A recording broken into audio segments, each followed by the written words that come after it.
Yeah. Good morning, everyone. As we begin or prepare ourselves for our service this morning, we're going to begin with an abbreviated meditation. If you would, sit comfortably, preferably with both feet on the floor and your hands in your lap.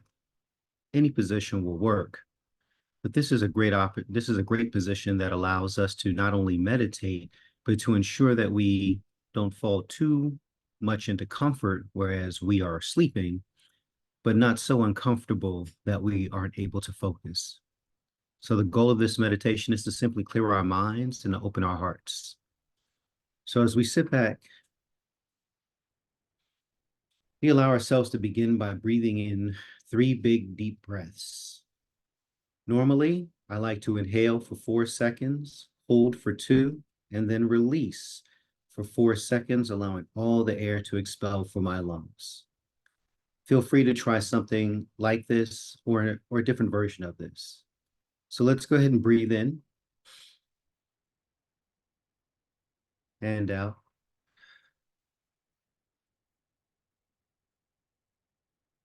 Let's breathe in and out and breathe in and out.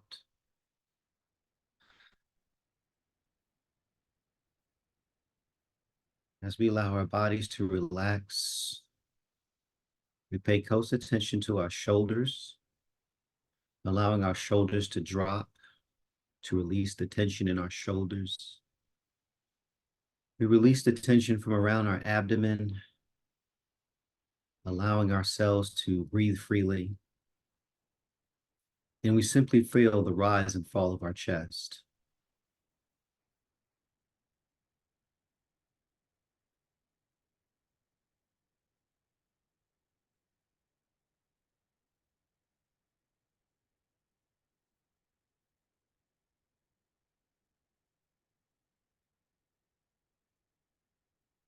Keeping in mind that our goal here is to simply clear our minds.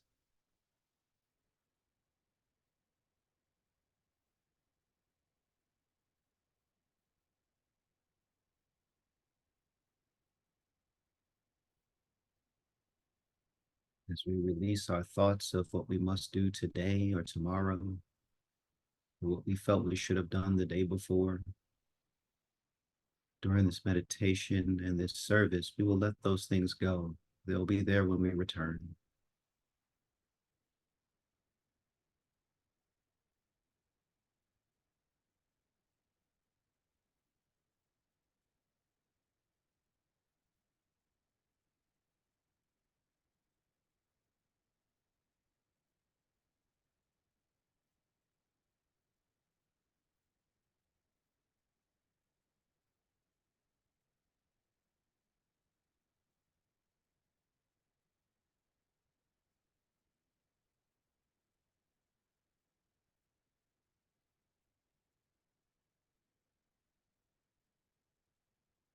So as we breathe, as we feel the rise and fall of our chest, we feel a warmness in our chest area. That is gratitude. The gratitude that is deep within us. Gratitude for life. Gratitude for all the good that is in our lives. A deep gratitude for all the trials that we have had in our lives, for they have made us what we are today.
our minds begin to wander, we gently acknowledge those thoughts, we put them to the side, and we return our focus.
Let us begin to bring ourselves slowly, bring our attention back to our physical circumstances, refreshed in this meditation that has prepared us for today, allowing ourselves at our own pace to open our eyes and return our attentions. We are truly grateful.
Good morning. Good morning, my beloved CSL community. Let us open our celebration service by ringing the bowl.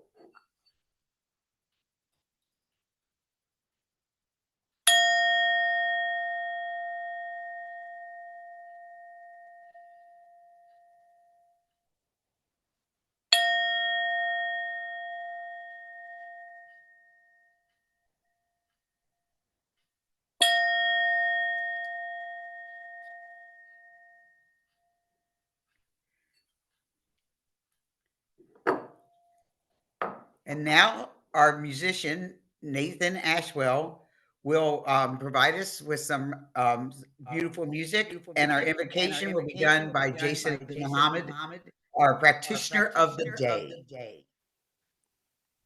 Good morning, everyone. I'd like to start with a chant of mine called I Walk.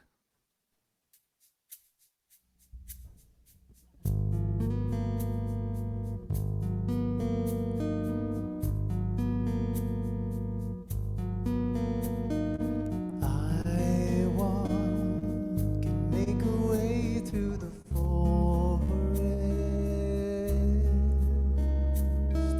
I walk and go alone. I trust that I am guided on this soul quest. I trust the path unknown.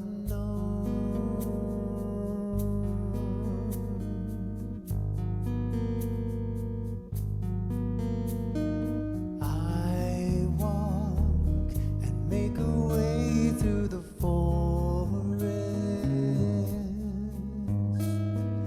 I walk and go alone. I trust that I am guided on the soul quest. I trust the path unknown.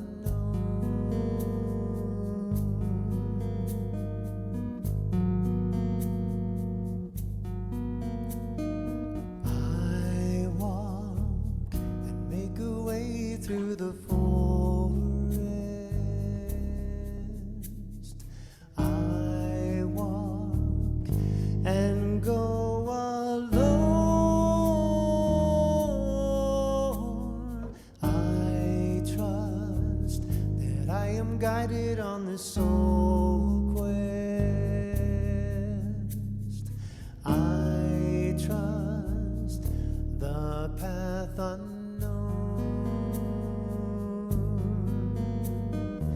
I trust that I am guided on the soul quest.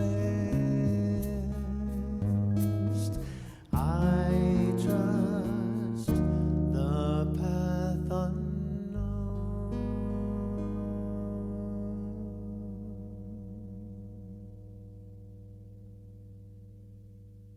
We are truly grateful and blessed to be here today, here to hear a message to inspire, to nurture our soul, to nurture each part of us. We all know that within us is God. We all know within us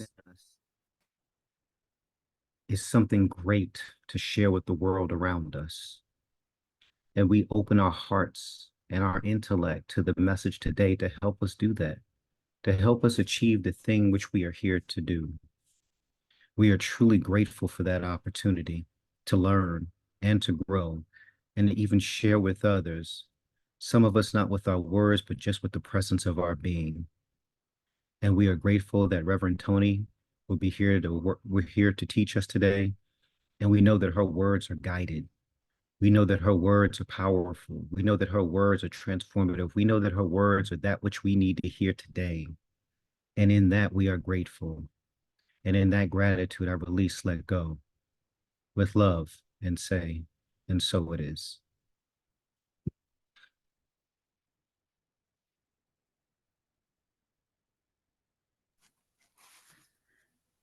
Thank you, Nathan.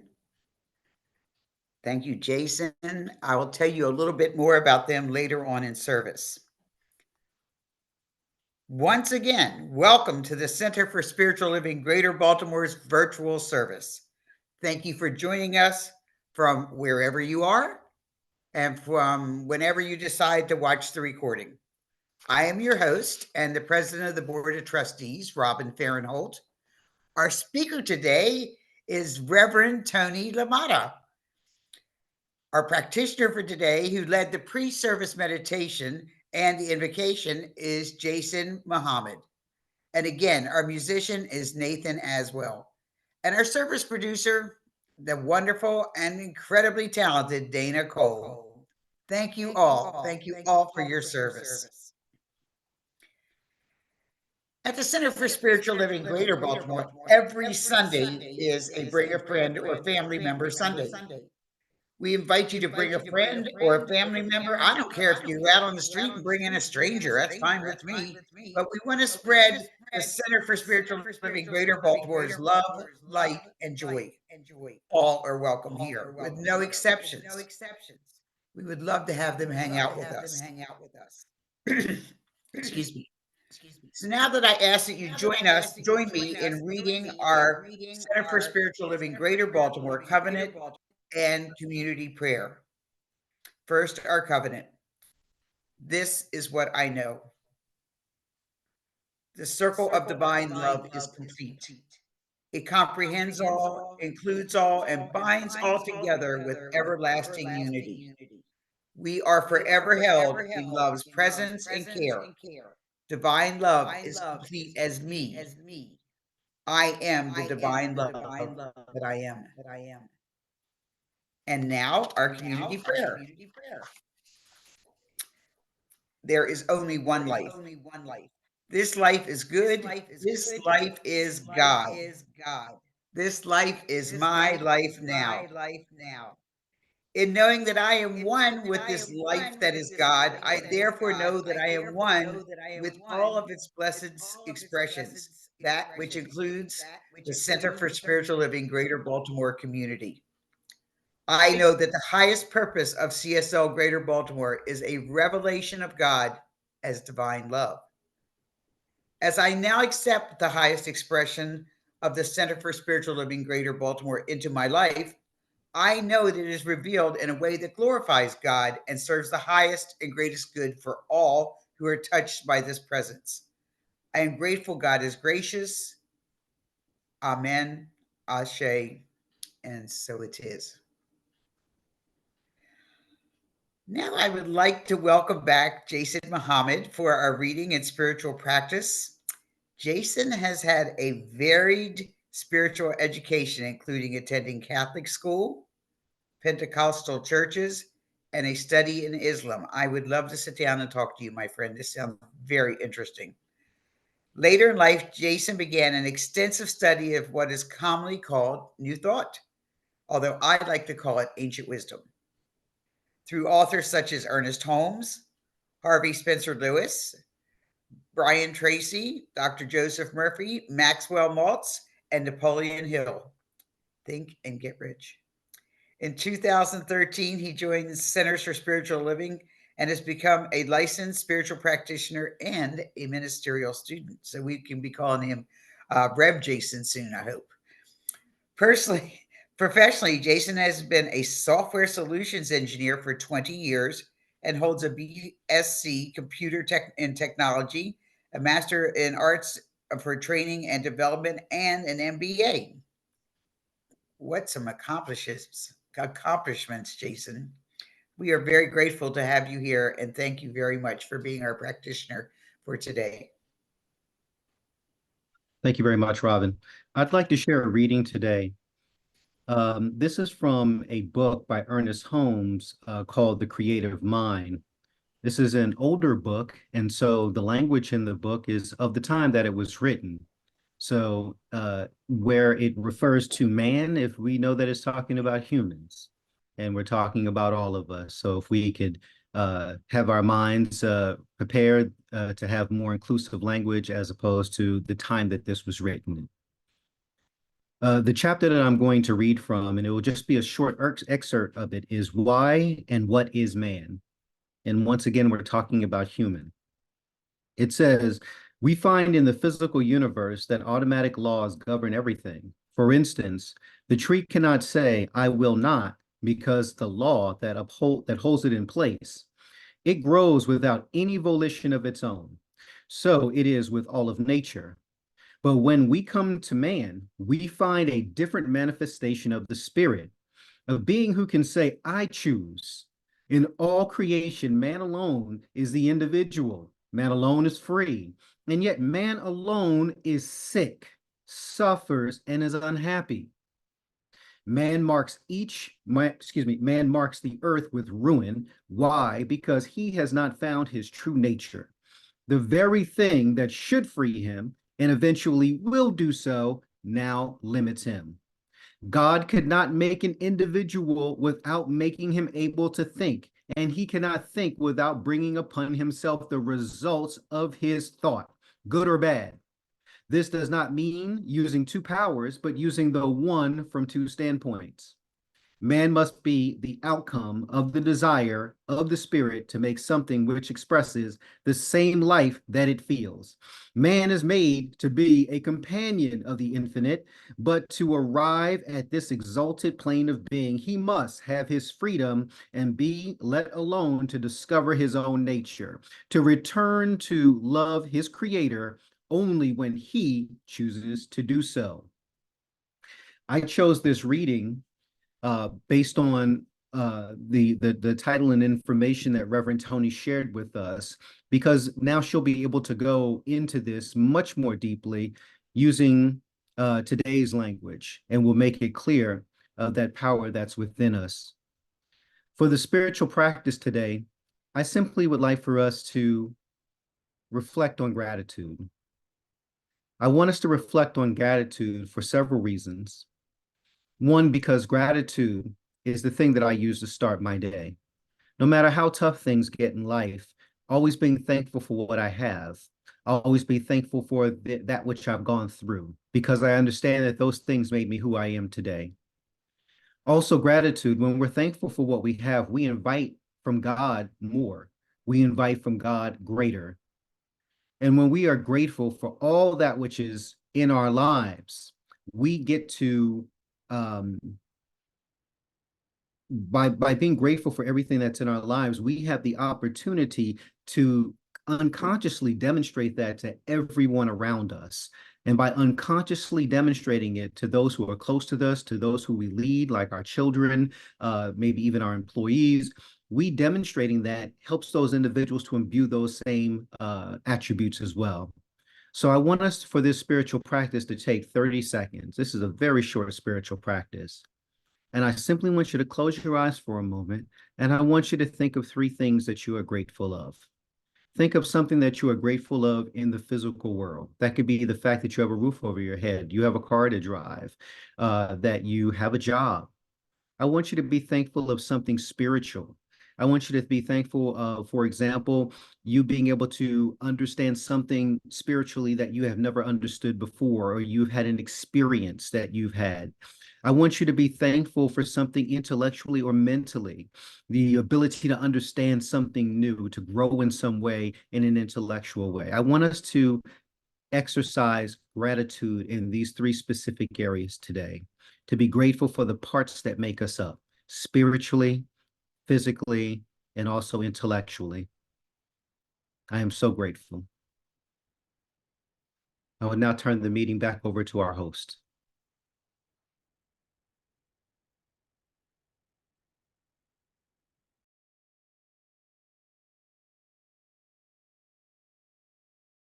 Myself, and say again, thank you, thank you, thank you.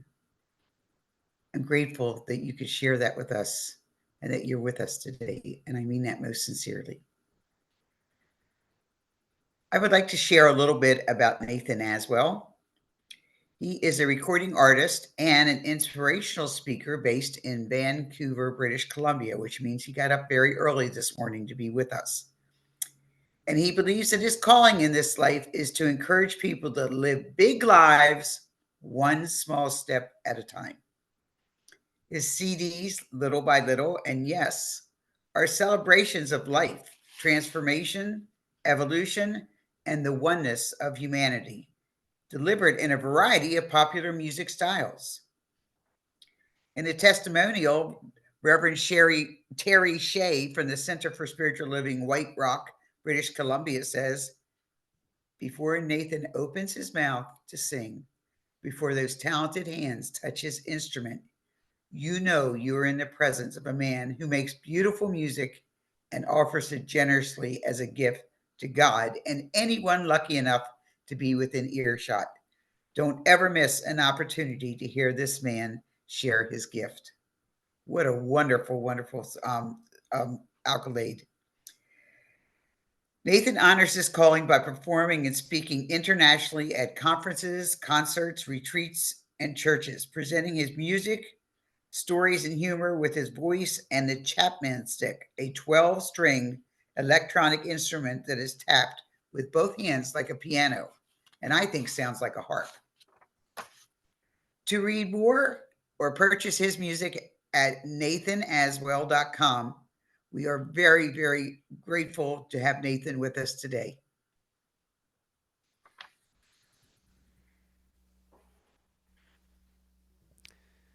Thank you so much. It's my great pleasure to be back at CSL Greater Baltimore this morning. I'd like to continue with a request made by Reverend Toni for a song by Janice Stanfield. This is called If I Were Brave.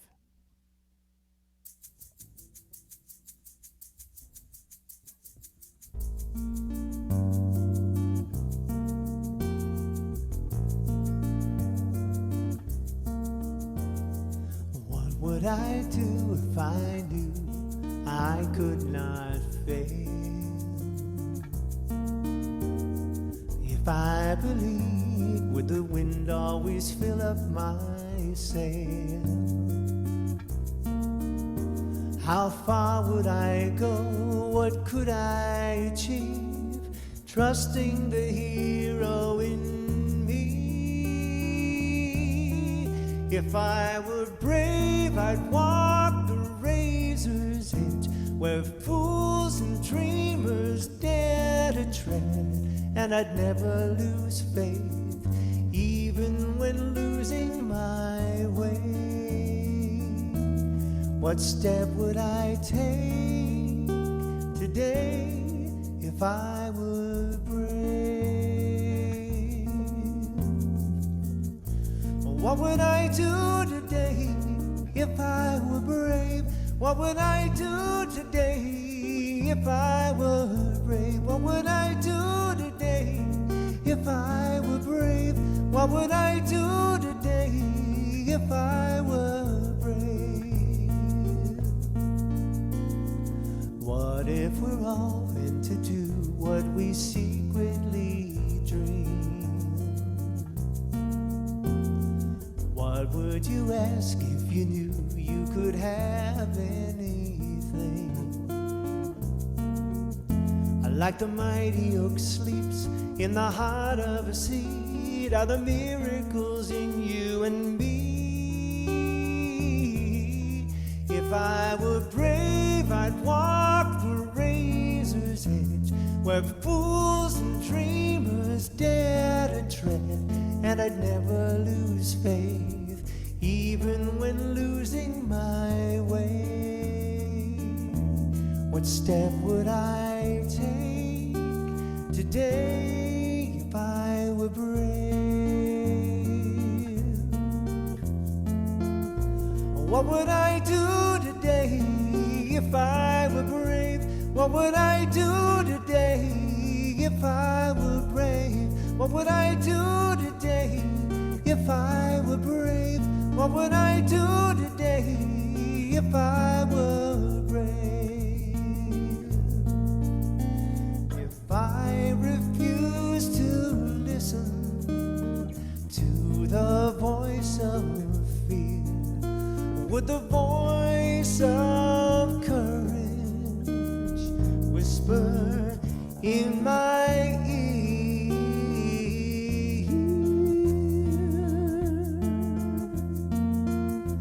Maybe this is what I'd hear. I am brave enough to move ahead where believers dare to tread, and I'd never lose faith, even when losing my way. What step will I take today? I am brave. What will I do today? I am brave. What will I do today? I am brave. What will I do today? I am brave. What will I do today? I am brave. I am brave. I am brave. I am brave.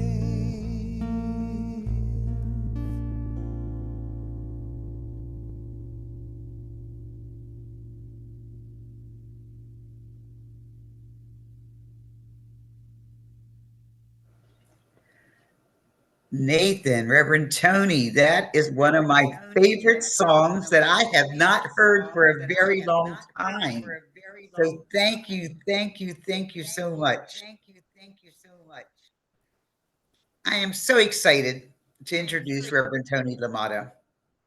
She is an ordained CSL minister, an inspiring speaker, a #1 best-selling author, and a master teacher with the uncanny ability to see you as you are and then arm you with the tools so you can see it as well. She holds a doctorate in religious studies, as well as a Doctor of Divinity and 3 master's degree in pastoral ministry, adult education, and mathematics. Her range of experience have brought her in front of international audiences and at some of the top Fortune 500 companies, including AT&T, IBM, Pennzoil, college campuses, and churches across the United States. This is Reverend Toni's first time speaking with us, although I feel it will not be the last. And we are so glad and so honored to have you with us today, Reverend Toni.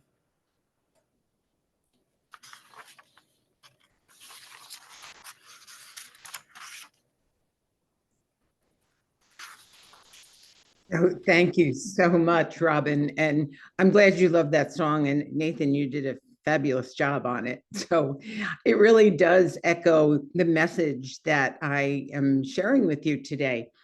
Because basically, I have 4 questions to ask, and 4 questions that we need to ask ourselves. And the questions actually take years to answer, but we'll touch on them today. And the first question is, who am I? How many of you have asked that over and over again in life? And second question is, what do I love? Third is, how shall I live knowing that I shall die? And the fourth is, what is my gift to the family of Earth? You know, those questions actually come from a book called How Then Shall We Live by Reverend Wayne Mueller. And I read that many, many years ago. But when I saw the theme that CSL was using for this month, and especially for today, it came flooding back to my mind. And these same 4 questions have shaped the spiritual journeys of pilgrims and seekers for thousands of years. And what they do is call forth our very nature, who we are, and how we can fully live in this brief time on Earth. So we start the first question. It's easy. Who am I? You know, many people actually spend their entire life asking this question. And usually when someone asks you that, your response is your role in life. You know, I'm a teacher, I'm a mother, I'm a father, I'm a minister, I'm a business owner, I'm a musician, I'm an artist, and so forth. And some people actually answer it with their dysfunction. You know, I'm an alcoholic, I'm a shopaholic, or I'm an adult child of an alcoholic, or they answer it by some disease. I'm a cancer survivor, or I'm a survivor of incest. And, you know, these things, while they may be true and factual on the material and human level, they're not who we are. They're simply the story we tell. And I know that you've talked about this before, but if you haven't yet, let go of the stories, because we're so much more than our stories or our histories. And in order to really embrace ourselves, uh, we have to be free and let go what no longer serves us or others. So I want us to ask today, are we still prisoners of our history? And most of us are, because we're living out the unconscious thoughts in our mind. And some of us keep telling the story, and we relive it and we relive it over and over. But beneath the stories and beneath the diagnosis, the truth is that we are made of spirit. We're fully equipped with even an inner voice of strength and wisdom. We are brave. Mm-hmm. But, we have those intimations of grace and light.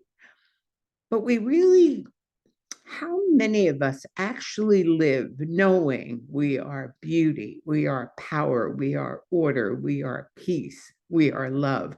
We mouth those words. But, lately I've been teaching this class called The Art of Quantum Living. And the process has been amazing. And I'm kind of like in awe of watching people starting to really let go of the myths and beliefs that they made up about themselves as a result of something that happened in childhood.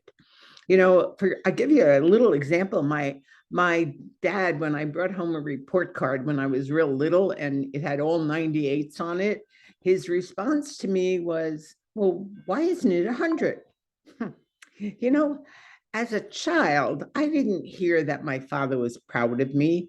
I heard that I'm never going to be good enough, no matter how smart I am, no matter how hard I work.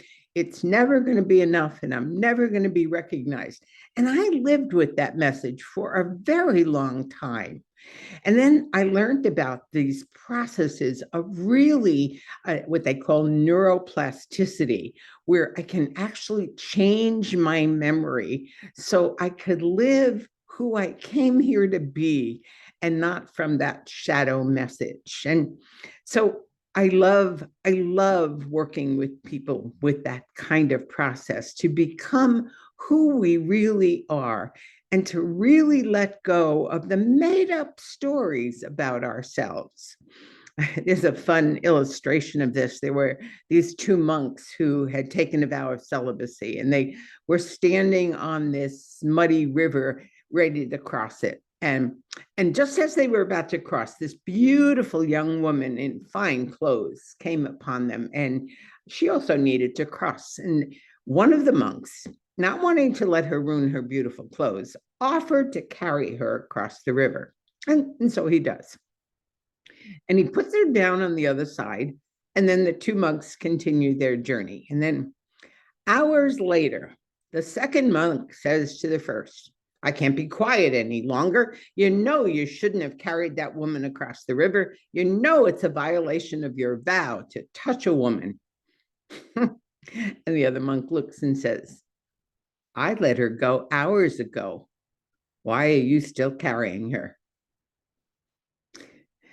If we want to live what we truly came here to be, we've got to let go of those messages about ourselves that are not the truth of who we are. And we have to move from that shadow self to our essence. And it takes practice. We have a lot of practice being our shadow. We haven't practiced all those other things.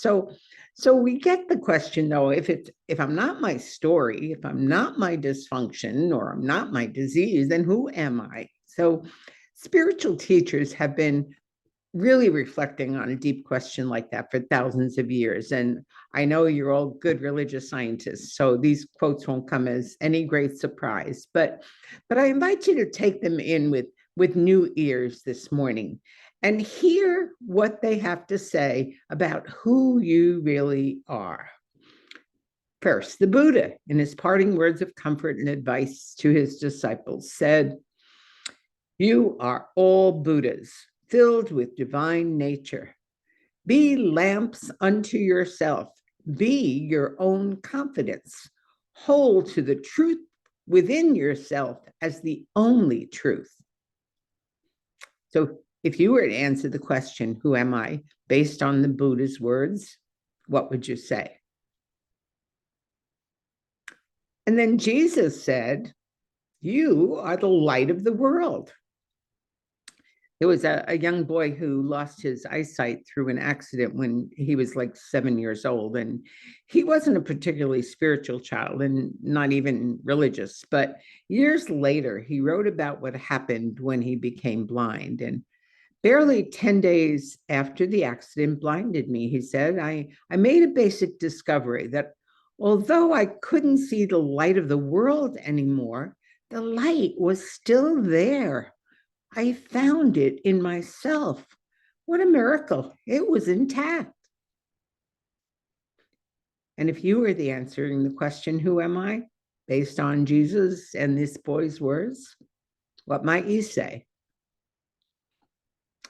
Ralph Waldo Emerson, American philosopher in the 1800s, who clearly influenced religious science. What lies behind us and before us are tiny matters compared to what lies within us. So if you were to answer the question, who am I, based on those words, what would you say? And then there's Ernest Holmes, who said, "There is within us which partakes of the nature of divine being. And since it partakes of the nature of the divine being, we are divine. The highest God and the innermost God is one and the same God." You would answer the question, who am I, based on those words, what would you say? And I'd like to suggest that in our teaching, we actually go through several stages. At first, we come to recognize, yes, I'm a child of God. And so, children of horses are horses, children of dogs are dogs. So children of God must be gods. And then we begin to understand the power of our word. And so we become co-creators of God. But then I'm going to invite you today to really go beyond even that and to come to the recognition, God as me. I remember Victoria Papke. She was one of the earliest, I think she was Ernest Holmes' practitioner. She was an early practitioner anyway. She said, "God is all of me, yet I am not all of God." I wonder if we really get that. Do we live really knowing that's who we are? Or do we live with, I'm not enough, I'm insufficient, I'm scared, I'm afraid? Who would you be if you were brave? And then the second question, what do you love? What's the path of your heart? Are you attending to what you love? Are you walking that path? And I often tell people, look where your money is spent and where your time gets spent. And ask yourself, is that really where you want to be? We become what we care for. Our lives are shaped by what we love. And, once Buddha said, our lives are the result of what we think, but he also could have added, it's the result of what we have loved. What we love draws us forward, shapes our destiny. Our love teaches us what we look for, where to aim, where to walk. With every action and word and relationship, commitment, we become what we love. Jesus, master teacher, reminds us, where your treasure is, there will your heart be. So I ask the question again, what do you love? And I realize that can't be answered really quickly, but it may be something you need to spend some time rolling over in your mind this week. And you may begin by realizing that you're loving what you're supposed to love or not supposed to love. And but when you know where your treasure is, when you know what is for you sacred and right, you're filled with your clarity of purpose and a breathtaking capacity to act bravely, to act on what you believe. So, what do you love? What's your path of heart? And are you attending to that? And sometimes even when we give our attention to what we love, we get scattered and diffused, and we have too many things on our plate. We get distracted by all the commitments, the appointments, the relationships, responsibilities, and we become so preoccupied we actually forget what we love. And so sadly, we populate our lives with the non-important things. And when you're grabbing something on the run, and you may not choose as accurately. So then we find ourselves, suffocating in a whirlwind of things that don't belong in our lives. And first, we may begin to uncover what we love by first noticing and then eliminating the things that don't spring from the center of our hearts. So I'm going to suggest that you try this week. And with everything you do, every single action, ask yourself, is this what my heart wants? Am I doing what I love? And if not, why not? So, would you dare to do only things you love this week? I can hear all the arguments going on right now, but Toni, I have obligations. I have to do this. And consider how much of your life is spent doing the trivial, and how much is really infused by what you love. Because that brings us to the next question: how shall I live knowing I will die? Interesting, because remember, Jesus said, I have come that you may have life and have it more abundantly.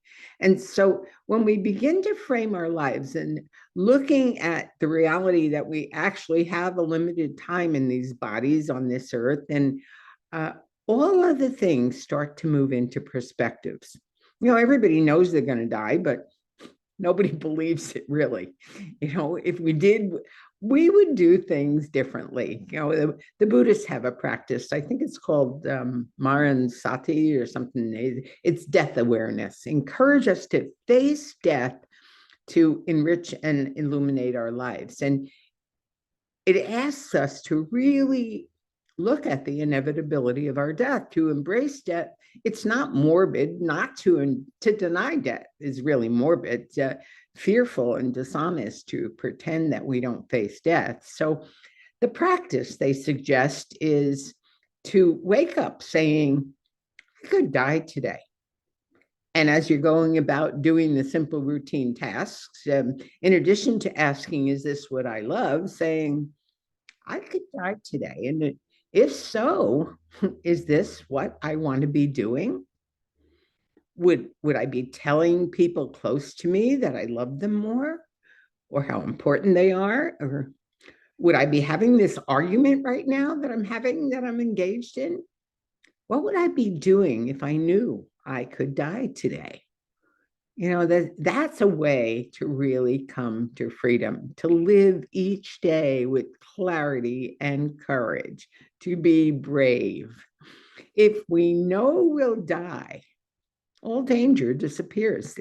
There's less fear about what can go wrong, because the worst thing that possibly could go wrong, that we die, is completely assured. So all that's left is to live, and to live well. So what would you be doing in your life if you weren't afraid? If you were brave? What is it that your heart is calling you to do and to be? Who are you? What do you love? I once heard this story, and I'm sure it's not true, but it's talked about a man who died and his family was denied his insurance money because they said he never really lived. Interesting. But people who know that they're going to die, when someone's given like a time limit, they live pretty carefully, and not careful as in fearful, but careful as in full of care. And the sense of impermanence heightens the feelings of preciousness. And as Jason so beautifully led us, it leads us to gratitude, real gratitude.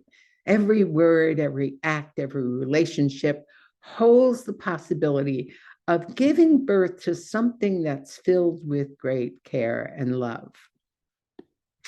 I think it was the Dalai Lama who said, we're visitors to this planet. We may be here for 90 or 100 years at the most. And during that period, we must try to do something good, something useful with our lives, and try to be at peace with ourselves and help others share that peace. And if you contribute to other people's happiness, you will find the true goal, which is the true meaning of life. And I remember years ago reading Deepak Chopra when he talked about the 7 laws of success. And he basically said, everyone has a unique gift, a purpose in life, and a special talent to give to others. And when we blend that unique talent with service to others, we experience ecstasy and the exaltation of our own spirit, which is the ultimate goal of all goals. So each of us is here to discover our highest or our spiritual self. And that's what they call the law of Dharma.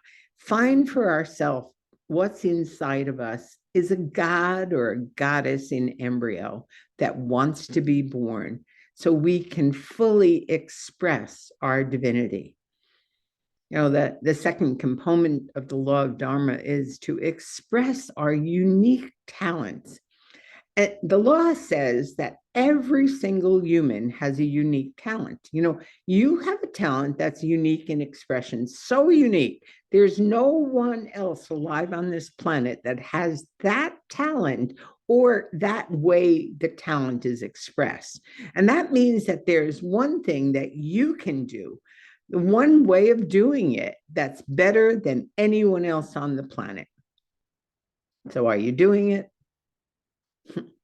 The third component of the law of Dharma is service to humanity, to serve our fellow human beings, and to ask ourselves the question, how can I help? How can I help all those I come in contact to? Which leads us to our final question today. What is my gift to the family of Earth?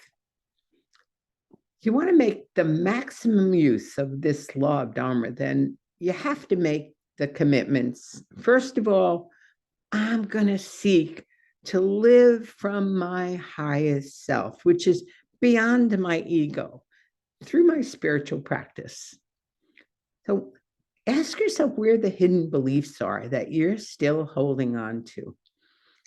What is it that you're letting yourself be stopped by? I'm not good enough. I'm not old enough. I'm not smart enough. All that stuff that we tell ourselves. Do the work and let that go. And second, I'm going to discover my unique talents and find my unique talents. I'm going to enjoy myself and do what I truly love. I don't know if it comes with age or at any point in life, we can be asking, why am I doing this? Is this something I really love? So this week, or maybe even just today, practice asking, with what I'm doing today, with what I'm doing right now, is this what I love? By the way, this is what I love. Anyway, or do I live from shoulds? Do I'm doing it because somebody told me to, somebody else wants me to, or am I living from my heart? And third, I'm going to ask, how can I best serve humanity? And ask that question and put it into practice. Use your unique talent to serve the needs of our fellow human beings. And Match your needs to your desire to help and serve others. So sit down and make a list of the answer to the two questions. If money were no concern, if you had all the time and money in the world, what would you do? And if it's still what you're currently doing, you're in your Dharma because you have a passion for what you do. You're expressing your unique talents. But ask yourself then the second question: how am I best suited to serve humanity? And then put it into practice. Mueller, the author of this book, let me quote, "The family of Earth aches for your gifts. We all need what you have. We cannot survive unless you join our circle and bring who you are to our gathering. Do not be afraid." This is a phrase used more than any other in the Bible. Be not afraid. A kind life, a life of spirit, is fundamentally a life of courage. The courage simply to bring what you have, to bring who you are. And some of us stop our natural impulse to be generous because we're afraid it's not big enough, it's not impressive enough. But the most beautiful gifts are the small, loving ones. And Jean Vanier used to say, love doesn't mean doing extraordinary or heroic things. It means knowing how to do ordinary things with tenderness. You know, most of what we offer the world is small: a kind word, a simple meal, a comforting visit, a gentle touch. We give from what we have. If you have apples, give apples. If you have a good sense of humor, laughter can be your gift. And if you can cook, food can be your gift. You make music like Nathan does, wow. Or if you hold a hand or listen or build, or, well, all of those are gifts. The currency of our kindness flows from what we are, what we love. So don't wait till your gift is potent and comprehensive enough to solve the world's problems. Seeing our gift may not stop all the sufferings of the world. And so sometimes we stop because we think that's inadequate, but every gift is important. We can only thrive on this earth if we are each bringing who we are to this family table. So I'm going to end right now with a prayer to remember these questions. And so I come right now knowing that all that exists is the presence of the divine. God is all there is. Everything I experience, everything I see, everything I touch, all of material reality has been the incarnation of the divine. And I am part of that. So who I am is not the things I believe about myself, not the inadequacies, not the smallness, not the fears and not the doubts. Who I am is divine. Who I am is a god or goddess in the making. And I come ready to accept that my nature is love, that my nature is goodness, is peace, is harmony, is wholeness, is order. And I act only from those things. And today I know that what I love is God's way of expressing itself through me. And so I allow myself to live from that space of my heart. I allow myself to experience only the things that bring me joy, only the things that allow love to flow through me. And yes, I remember that today I could die. And I want to live this day more fully than I have ever lived any day before. I want to be fully present to myself and to every person, every animal, every inanimate object. I want to taste the food that I eat. I want to feel the cushion on which I sit. I want to recognize God in all, and especially the God that works through me. And today I am more clear than ever that I am here to serve. And so I open my heart and open my mind to find the call and find the ways that are uniquely mine to give. And as each of us open our hearts and give, the family of mankind is led to joy, to peace, to love. And I can't help but feel gratitude for this. Gratitude for knowing that I am brave. Gratitude for knowing that nothing is holding me back from my true essence. Gratitude in knowing that all those years of myths and false beliefs are now gone from my life. And I live in the holy presence. I live as that presence, as that light. I am so grateful. I release this prayer. I release this word, knowing that the law hears me and takes me at my word. And it is done unto me as I believe. And I do believe. And so it is.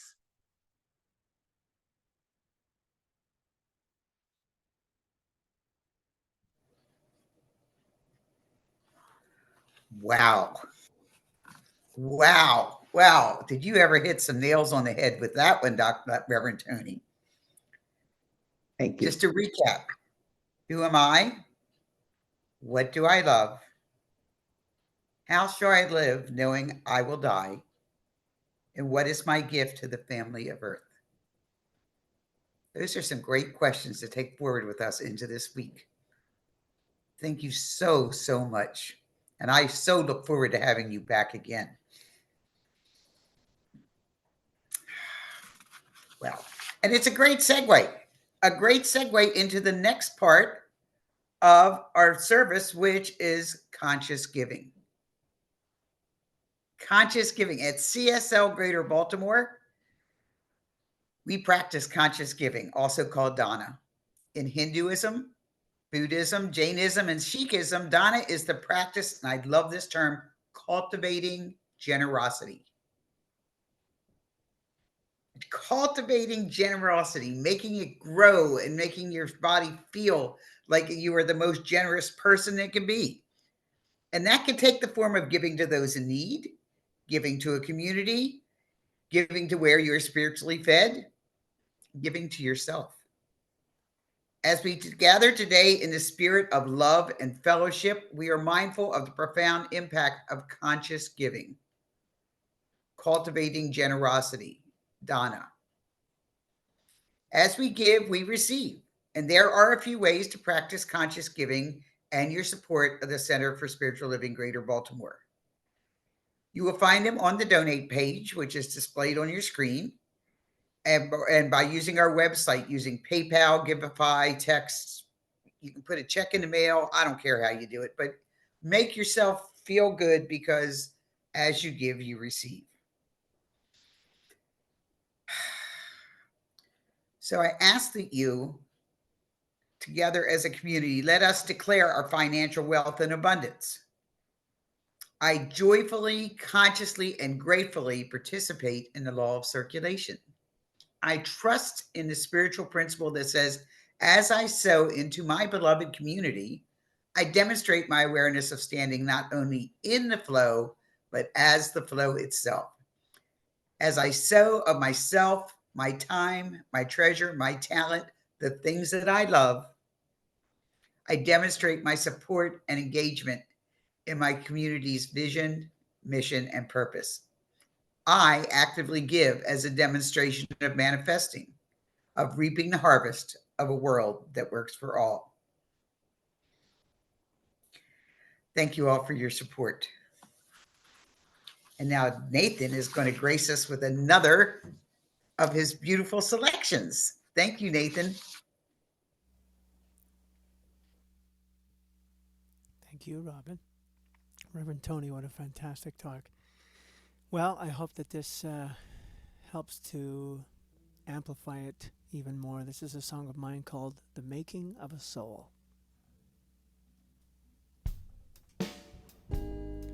The making of a soul, the making of a soul.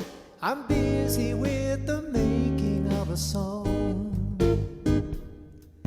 I've come as a magician and an ordinary man to make a contribution and be part of the plan. There is no destination, the journey is the goal. I'm busy with the making of a soul.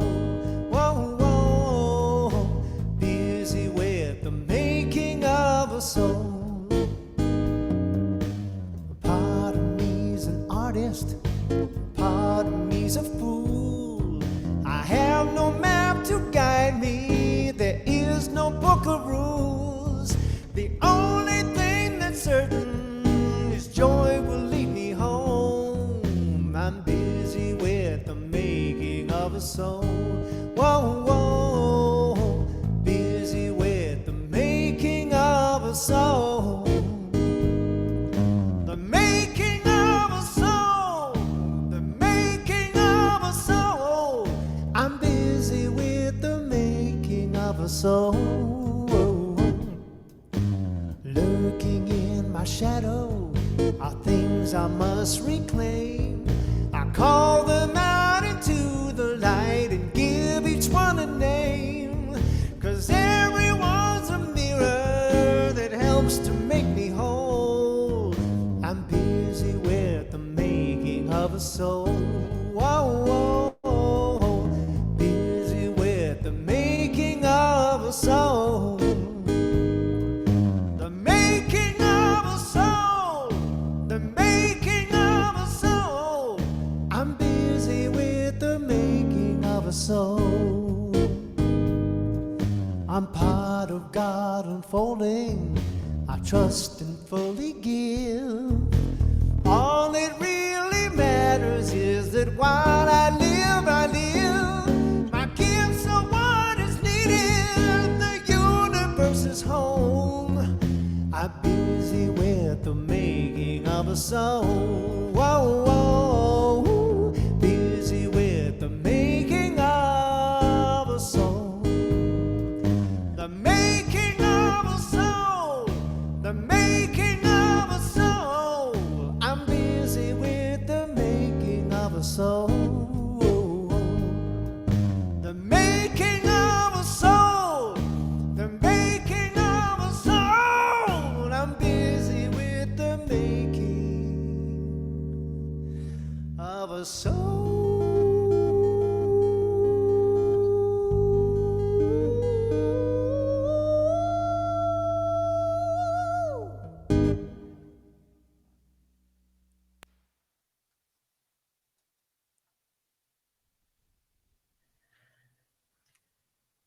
I can honestly say that's the first time I've heard a blues riff on a Chapman stick.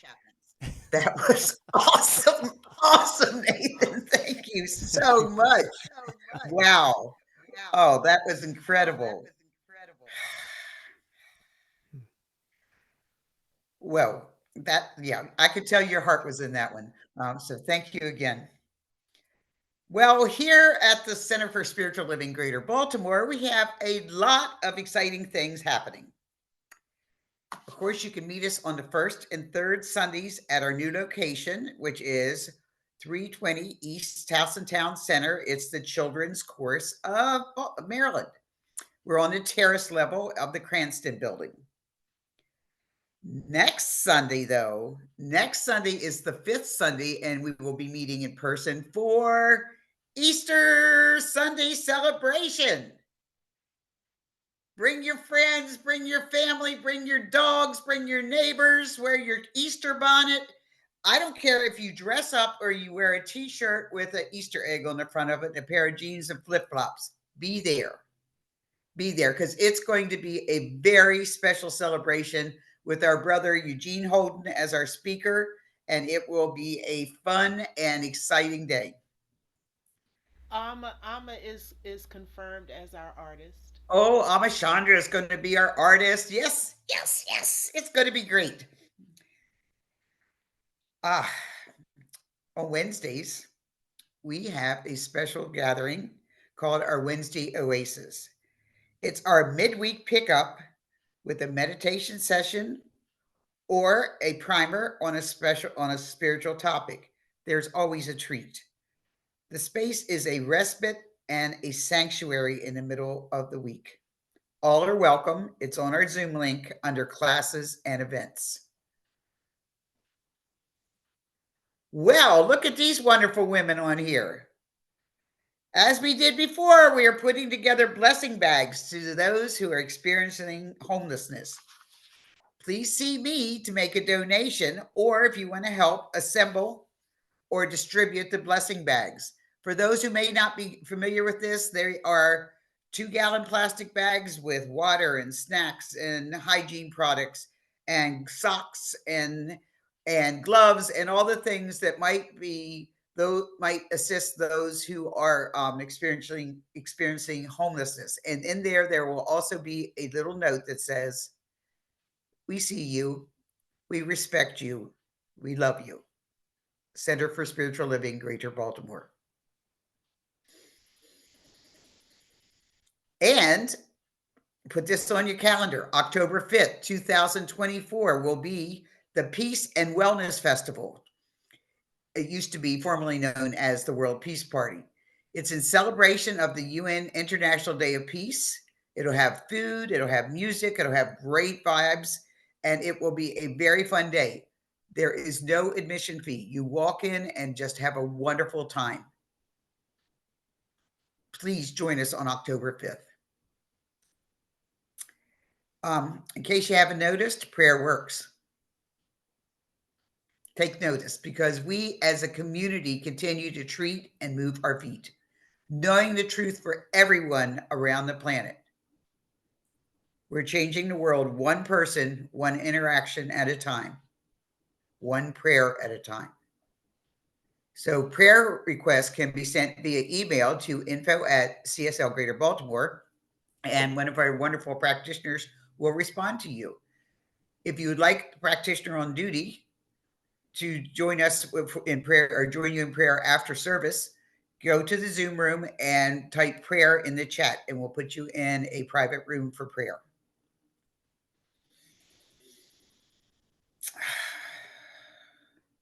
Thank you.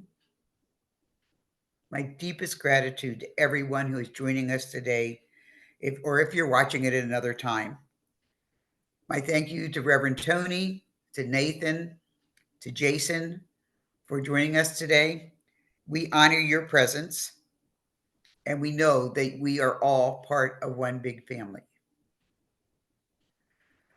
So now I would like to ask Reverend Toni to lead us in a closing prayer.